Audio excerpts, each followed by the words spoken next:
बिस्मिल्लाहिर्रहमानिर्रहीम, अस्सलाम वालेकुम। मैं हूँ शाकिर अब्बासी और इस वक्त मौजूद हैं हम कायद-ए-आज़म यूनिवर्सिटी में और यहाँ पर हम आपको पाकिस्तान का एक पॉजिटिव फेस वो दिखाने के लिए यहाँ पर आपको लाए हैं। मेरे आगे में आप देख सकते हैं कि यहाँ पर कसीर तादाद बच्चों की है जो इस वक्त बैठकर यहाँ पर तालीम हासिल कर रहे हैं। और ये बच्चे जो हैं कायद-ए-आज़म यूनिवर्सिटी के इर्द गिर्द जो इलाके हैं, जो बस्तियाँ हैं, वहाँ से ये लोग आते हैं और यहाँ पर तालीम हासिल करते हैं। 4 से 6 बजे तक का टाइम है कि यहाँ पर ये तालीम हासिल करते हैं। उनको तालीम जो है वो फ्री ऑफ कास्ट दी जाती है और उनको पढ़ाते कौन हैं? वो हैं कायद-ए-आज़म यूनिवर्सिटी के स्टूडेंट।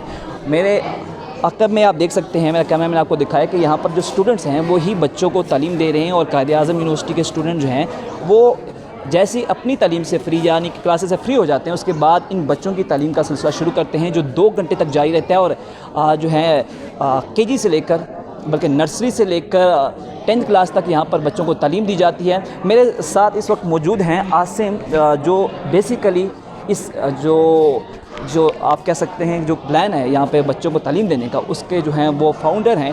और उनसे बात करते हैं कि उनके जहन में ये आइडिया कैसे आया कि इतने बच्चों को, तकरीबन 450 बच्चा है, उनको यहाँ पर तालीम दी जा रही है कि इतने बच्चों को पढ़ाया जाए। उनके जहन में बेसिकली आइडिया कैसे आया और उसको कैसे आगे लेके चल रहे हैं। अस्सलाम वालेकुम आसिम जी। वालेकुम सलाम। पहले तो बहुत अच्छा लगा, पाकिस्तान का पॉजिटिव फेस है कि पाकिस्तान के स्टूडेंट ही कायद-ए-आज़म यूनिवर्सिटी के, पाकिस्तान की टॉप यूनिवर्सिटी है, वो अपनी जैसे हम स्टूडेंट लाइफ में होते थे, छुट्टी होती थी निकल जाओ कहीं एंटरटेनमेंट के लिए, लेकिन आप स्पेशल टाइम निकालते हैं बच्चों के लिए और बच्चों के लिए टाइम निकाल के उनको आप पढ़ाते हैं। तो ये आपके ज़हन में आइडिया कैसे है, कैसे इनिशिएटिव लिया आपने? अच्छा, बेसिकली मैं अकेला नहीं था इसके अंदर, हमारे पास अल्हम्दुलिल्लाह 6 कायद-ए-आज़म यूनिवर्सिटी करंट स्टूडेंट है, जिसमें आमना भी यहाँ पे मौजूद है, उनसे आप इंटरव्यू लेंगे।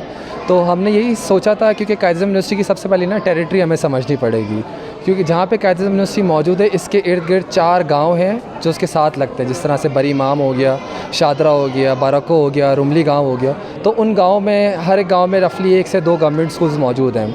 चूँकि मैं भी पिछले 1 साल से गवर्नमेंट स्कूल में पढ़ा रहा हूँ और मुझे आइडिया है कि हमारे पास जो 4 या 5 क्लास के स्टूडेंट्स जिनको मैं पढ़ा रहा होता हूँ वो एक्चुअल क्लास में मौजूद है 5th क्लास में, लेकिन उनका जो लर्निंग लेवल है मौजूद है 1 क्लास का। तो इतना एक लर्निंग गैप पाया जा रहा है। तो अब ज़ाहिर है जिस तरह का गवर्नमेंट स्ट्रक्चर है, गवर्नमेंट स्कूल्स हैं, तो हम चीज़ें एकदम से एक छड़ी घुमा के तो सीधी नहीं कर सकते।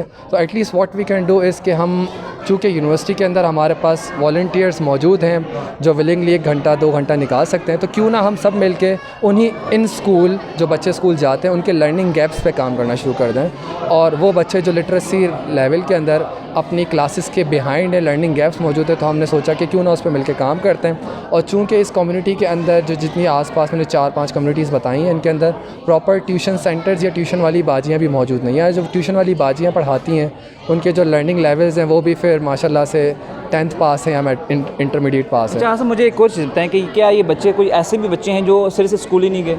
ऐसे बच्चे होते हैं कि मतलब उनकी जो वैसे एज हो सकता है वो उनकी एज के मुताबिक उनको 4th या 5th क्लास में चाहिए था, लेकिन अभी तक स्कूल नहीं गए, ऐसे बच्चे भी आपके पास आते हैं? जी, हमारे पास 8 से 10 बच्चे ऐसे हैं जो आउट ऑफ स्कूल हैं, जो यूनिवर्सिटी के अंदर ही मजदूरी कर रहे थे, काम कर रहे थे, और उनको हमने चलते फिरते हमारे वॉलंटियर्स ने, हमारे टीम मेंबर्स ने पकड़ के बुलाया उन्हें लाके।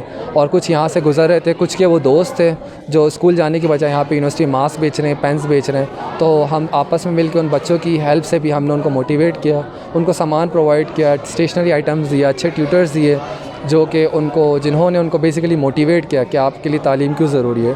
अब ज़ाहिर है जब बच्चे एक चीज़ के अंदर एंजॉय करेंगे तो फिर वो घर पे बिना बताए भी हमारे पास आ जाते हैं, घर पे ही बताते हैं हम कहाँ पे जा रहे हो, यहाँ पे आके पढ़ रहे होते हैं। तो अल्हम्दुलिल्लाह इस तरह की हमारे पास सक्सेस स्टोरीज़ हैं। अच्छा, अभी जो बच्चे पढ़ रहे हैं उनको ज़ाहिर सी बात है यहाँ पर कायद-ए-आज़म यूनिवर्सिटी के स्टूडेंट पढ़ा रहे हैं और वो भी ज़ाहिर सी बात है अच्छे ट्यूटर के पास यहाँ पर तालीम हासिल कर रहे हैं। तो अभी बच्चों का जो मुस्तकबिल देख रहे हैं, कहाँ पे आप खड़ा देख रहे हैं कि यार पहले ये यहाँ पे थे, अब ये आगे जाके किस स्टेज तक पहुंच जाएंगे या किस उनका जो आगे सेटअप होगा वो क्या हो सकता है? आपके ज़हन में क्या है? तो आप इन बच्चों की बात करें जो पढ़ने आते हैं? जी। अच्छा, तो बेसिकली अब हमारा जो ये ना कि इंशाल्लाह अगर ये काम हम लेके चल रहे हैं तो इस काम के अंदर मेन चीज़ ये है कि अगर 2 घंटे भी हम बच्चों पे लगा रहे हैं तो हम ज़ाहिर है फुल कोर्स तो कवर नहीं करवा सकते, वो स्कूल्स का काम है। एटलीस्ट अगर हम बच्चों के अंदर इनबिल्ट उनकी मोटिवेशन कर दें, जिसमें सेल्फ लर्निंग जो होती है, इंडिपेंडेंट लर्निंग, अगर वो बच्चों के अंदर इनबिल्ट हो जाए, एक्सेलरेटेड वे के अंदर हमारे टीचर्स प्रोवाइड कर दें, उनके अंदर उनके लॉन्ग टर्म गोल्स हम सेट करते हैं बच्चों के अंदर कि अगले 10 साल अगले 15 साल में वो क्या करना चाहते हैं। उनको बच्चों को अपना विज़न पता हो कि हमने पढ़ाई या 10th पास करके यहाँ पे सिर्फ मैकेनिक नहीं बनना या हमने बच्चियों ने शादियाँ नहीं करनी, हमने पढ़ाई को आगे लेके चलना, हमने यूनिवर्सिटी इस कॉलेज तक जाना है। तो इंशाल्लाह अगर उस मोटिवेशन, उस विज़न, उस गोल पे अगर बच्चों के साथ इंडिविजुअली हम काम कर लें तो इंशाल्लाह हमें उम्मीद है कि ही बच्चे अगले 10 से 20 साल के अंदर बड़ी अच्छी पोजीशन से बैठे होंगे। जहाँ से चैलेंजेस भी होते हैं, ज़ाहिर सी बात है, एक आपने कोई इनिशिएटिव लिया उसके ज़ाहिर सी बात है आपको कहीं आपको फ़ायदा आ रहे हैं, कहीं चैलेंजेस का आपको सामना करना पड़ता है। तो क्या चैलेंजेस आपको अभी तक जो आपने फेस किए वो क्या चैलेंजेस थे? अच्छा, सबसे इम्पॉर्टेंट जो चैलेंजेस थे वो 2 चैलेंजेस थे। एक तो ये कि चूँकि हम बच्चों के साथ काम करें तो बच्चे बड़े सेंसिटिव होते हैं, इनकी चाइल्ड प्रोटेक्शन पॉलिसीज़ का हमें ख्याल करना है। बच्चों को जो वॉलंटियर्स पढ़ा रहे हैं उस पर हमें नज़र रखनी पड़ती है, सुपरविज़न करना पड़ता है, उनको मॉनिटर करना पड़ता है कि वो बच्चों की प्राइवेसी, सेक्रेसी का ख्याल करें, सेफ़ और बैड टच का बच्चों को पता हो, बच्चों को पता हो कि वो इमोशनल और फ़िज़िकल अब्यूज़ ना हो रहे हैं यहाँ पे। तो उस चीज़ को हमने मद्देनज़र रखते हुए हमने सबसे पहले तो ये डिसीजन लिया था कि इस चीज़ को, इस काम को हम ओपन स्पेस में करेंगे, ताकि वी डोंट नो कि कोई भी आके हम पे सवाल उठा सकता है कि क्लोज स्पेस में आप बच्चों के साथ क्या कर रहे हैं ना, तो वो उससे बच्चों की प्रोटेक्शन पॉलिसीज़ को हम चैलेंज कर रहे होते। तो इसलिए हमने ट्रांसपेरेंसी को सबसे प्रायोरिटाइज़ किया, जो कि हमारा सबसे बड़ा चैलेंज था। और साथ ही हमने यूनिवर्सिटी की मेन सेंटर लाइब्रेरी चूज़ की, जो कि सेफेस्ट प्लेस है हमारी यूनिवर्सिटी के अंदर। हमारे साथ हमने सिक्योरिटी गार्ड्स की इंश्योरेंस करवाई, जो उसमें हमारे यूनिवर्सिटी की एडमिनिस्ट्रेशन, अलमना और टीचिंग स्टाफ ने हमारी हेल्प की। और साथ साथ वॉलंटियर्स जो यहाँ पे मौजूद हैं उनकी मोटिवेशन पर हमने काम करना था। तो उनको सबसे पहले हमने इस कॉन्टेक्स्ट को समझाया, उनके अंदर इनबिल्ड किया कि देखें जिस जगह पे आप रहते हैं, जिस यूनिवर्सिटी के अंदर हम रह रहे हैं, वहाँ पे साथ ही 3 से 4 गांव मौजूद हैं। तो अगर आप एक यूनिवर्सिटी में रह के अपने साथ ही जो लेस देन 1 किलोमीटर आपके एक विसिनिटी में एक घर मौजूद है जिसमें बच्चा स्कूल नहीं जा रहा या स्कूल जा रहा है तो क्वालिटी एजुकेशन हासिल नहीं कर रहा, तो उसमें हमारा भी कसूर है। तो ये चीज़ें बच्चों को, वॉलंटियर्स को यहाँ पे समझाइए, यहाँ के करंट स्टूडेंट को समझाइए कि यहाँ पे आपका भी बड़ा किरदार है। तो इस तरह से फिर जब उन्होंने 102 दिन आके हमारा वॉलंटियर किया, एक्सपीरियंस किया, बच्चों से बातचीत की, तो इंशाल्लाह अल्हम्दुलिल्लाह वो चैलेंज भी जो था हमारा मोटिवेशन का, वॉलंटियर्स की, वो भी overcome. Thank you very much Asim.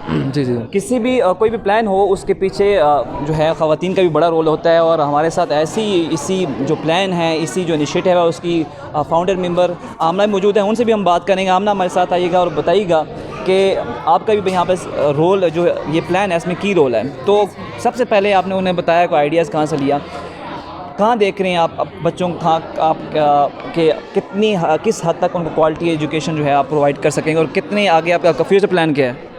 Sir, अगर हम बच्चों को इस तरह से पढ़ना और लिखना भी सिखा दें, रीड करना जैसे हम करते हैं, जो हम प्रिविलेज लोग हैं, आप और मैं, तो I think they can get through the whole education, जो भी वो पढ़ना चाहते हैं, जहाँ तक भी अगर वो इवन इंटर करके भी अगर उनका पढ़ना लिखना इतना अच्छा हो कि वो रिप्रेजेंट कर सकें ख़ुद को, अपनी फैमिली को, that is more than enough. बाकी आपको पता है रिसोर्सेज का जो डिवीज़न है वो बहुत डिफरेंट है, ठीक है, क्लास वाइज।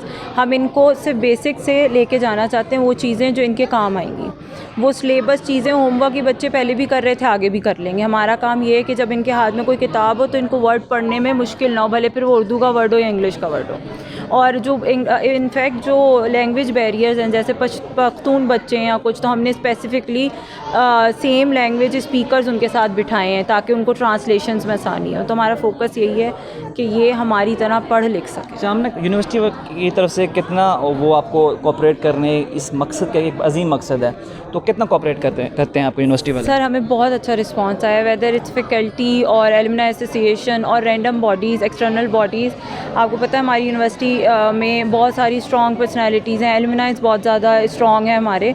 हमें हर तरफ से बहुत पॉजिटिव रिस्पांस आया, और हर किसी की इंकरेजमेंट है कि हमें एज एन इंडिपेंडेंट बॉडी इस बात को, इस चीज़ को ना सिर्फ लेके चलें यूनिवर्सिटी की हद तक, बल्कि हमारा भी ये प्लान है कि हम इसको नेशन वाइड एक प्रोग्राम बनाएं जो कि हर यूनिवर्सिटी में इम्प्लीमेंट हो सके। मुझे बताइएगा, यूनिवर्सिटी में हमेशा स्टूडेंट होता है, यार मैं क्लास ले थक गई हूँ, जाके मैं रेस्ट करना है, मैंने चेंज का कोई ड्रामा देखना है, आप स्पेशल लड़कियों में आते हैं, यार ये मैंने मूवी देखनी है, तो वो चीज़ें छोड़ के ये चीज़ करना कितना सेटिस्फेक्शन देता है आपको?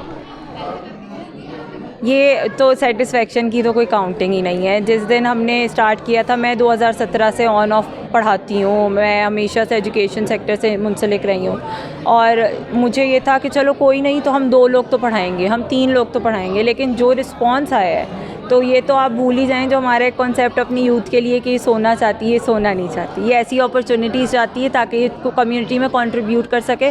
शायद हमें ऐसी अपॉर्चुनिटीज़ बढ़ानी चाहिए। Thank you very much. Thank you so much. और ये था पाकिस्तान का पॉजिटिव फेस। मेरे कैमरामैन आपको दिखा सकते हैं कि यहाँ पर बच्चे जो हैं वो काफ़ी तादाद में, तकरीबन 450 के करीब यहाँ पर बच्चे तालीम हासिल करें, और यूनिवर्सिटी के स्टूडेंट जो अपना फ्री टाइम, स्पेशल टाइम निकाल के अपनी क्लासेस लेके इन बच्चों को आके इनकी क्वालिटी, इनको जो एजुकेशन है वो बढ़ाते हैं, इनको क्लासेस देते हैं, और इनका जो मुस्तकबिल है वो रोशन करने के लिए अपना स्पेशल टाइम निकालते हैं। और ये देख सकते हैं कि कितना खूबसूरत माहौल कायद-ए-आज़म यूनिवर्सिटी के सेंट्रल लाइब्रेरी के सामने बना हुआ है, और यही है पाकिस्तान का पॉजिटिव फेस जिसको हमें उजागर करने की ज़रूरत है।